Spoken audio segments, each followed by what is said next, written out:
The most difficult part of Jesus' suffering was his moral suffering. He knew that in spite of everything that he was doing on the way to Calvary and dying on Good Friday, that for those who would not accept his name, it would mean nothing.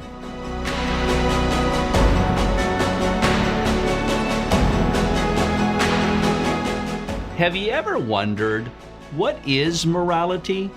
It seems like a really taboo subject these days because the moment that people start talking about moral issues, well, the language can get rather divisive, to others very judgy. We're going to take on that topic today and really parse through what it means when we use the word moral or morality. My name is Father Jerome Magat, and I'm the Vice Rector and a Professor of Moral Theology at St. Patrick's Seminary in Menlo Park, California. And as always, if you like our content here, please feel free to like, subscribe, and share. So have you ever wondered, what is morality? Is it simply about laws and rules and regulations, or as I like to call, using a baseball analogy, just simply calling balls and strikes? It's far more ample than that. Unfortunately, when many Catholics, and I certainly grew up being guilty of this, I can tell you for sure, I often thought about morality as just simply staying out of trouble or just making sure I followed the rules and I didn't do anything bad. And it was just sort of this vague world where there was not necessarily always clear guidance on the specifics of what it means to live a moral life.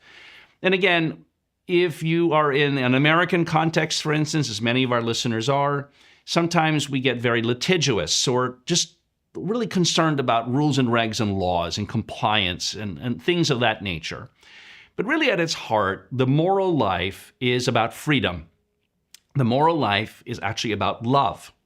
And the moral life is the place where we most closely try to imitate the virtues of the saints, the virtues of Our Lady, the greatest of the saints, and most importantly, the virtues of our blessed Lord.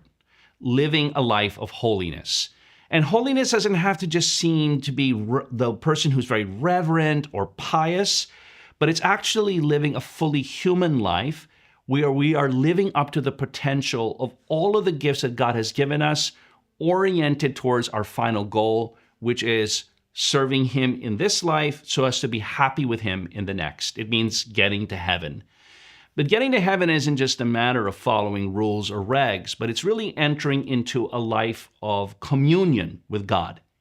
Let me explain it to you this way. Amongst all of the different branches of the moral law, which we study in theology, one of the most powerful branches of the moral law is something referred to simply as the natural moral law. And this is the moral law that resides in all persons, regardless of their religion, frankly, just by mere fact of being human. This is the kind of law that tells us that killing is wrong, or that theft is wrong, or that assaulting people is wrong, right? You don't have to be Catholic to understand that. You don't even have to be religious to understand that.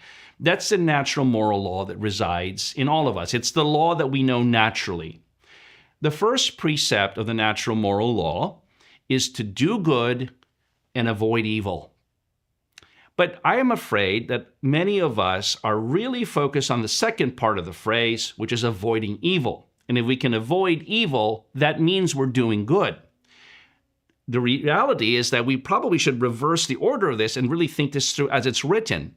If we're so committed to doing good, we might not either have time or interest in committing evil. The problem, of course, with sin and evil is that sin and evil at the time that we're committing such things seems good to us.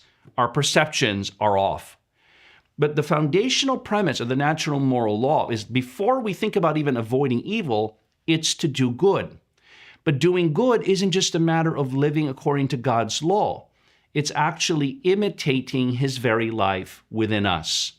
For those of us who are baptized and living a life in Christ, the moral life is that place, that space within our lives where we most try to perfectly imitate all of the virtues of Christ's life in us, meaning to say that we take on his attitudes, his words, his actions, his perspectives. Many years ago, there was this very popularized little plastic bracelet that lots of people wore that said WWJD. What would Jesus do?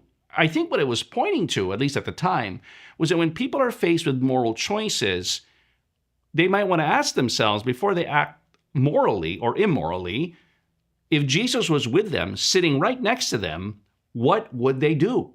What would Jesus do? And if they knew what Jesus would do, they could probably get a better clue as to what they would do. And yet, in spite of these considerations, the moral life even goes deeper.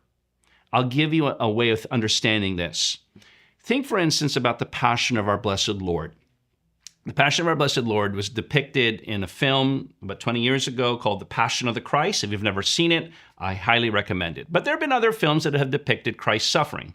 So when you go and watch this movie, you'll immediately be captivated by the immense physical torture and brutality that Jesus suffered. I mean, it really captivates our attention. In fact, for most people, myself included, watching The Passion of the Christ, which is something I do every Holy Week, it's hard. It's hard to watch those scenes. And if you've seen the film, you understand why the producers and the directors had these breaks in the physical torture narrative. And you have these little interludes where you have flashbacks to another period in Jesus' life prior to Holy Week.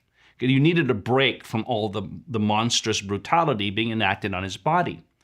But what many people forget is that as harsh as that physical brutality and that physical suffering was for Jesus, the fathers of the church, the first centuries of bishops of the church, all agree that the more difficult part of Jesus' suffering was not his physical suffering, even though that really tends to be over the top, especially depicted in that movie.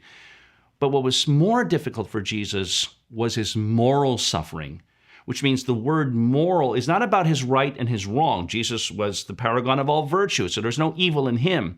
Moral meaning things pertaining to our souls.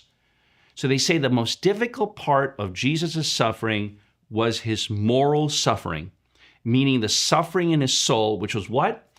It was his knowledge at the very moment of the torture of the passion. He knew that in spite of everything that he was doing on the way to Calvary and dying on Good Friday, that for those who would not accept his name, it would mean nothing. It's not because Jesus' suffering had any lack, but in order for the merits of his passion, death, and resurrection to reach us and effectively change us, the human person in their souls and in their bodies need to accept Jesus as Lord and Savior. And this pained our Lord far more than his physical sufferings, even though his physical sufferings compared to his moral sufferings seem to get all the attention. And that's what's most easily depicted in art and cinema. After all, how do you depict someone's moral suffering? That's a kind of hard thing to do. So you see, even the word moral refers to something even greater than just right or wrong or good or evil or sins or no sins or even virtues or vices, but it reaches down to the very depths of our soul, the very depths of our existence. And this is precisely where the Most Holy Trinity dwells in our souls by virtue of our baptism.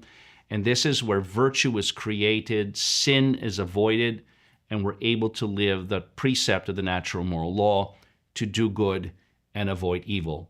The great benefit, of course, for the baptized is that they have all the supernatural graces associated with the Christian moral life to bring that to perfection.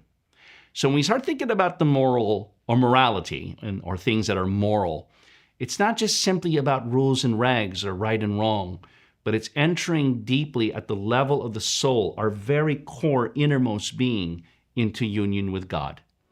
If you like this video and others like it, please feel free to click on our other content linked here. And as always, thanks for watching and God bless.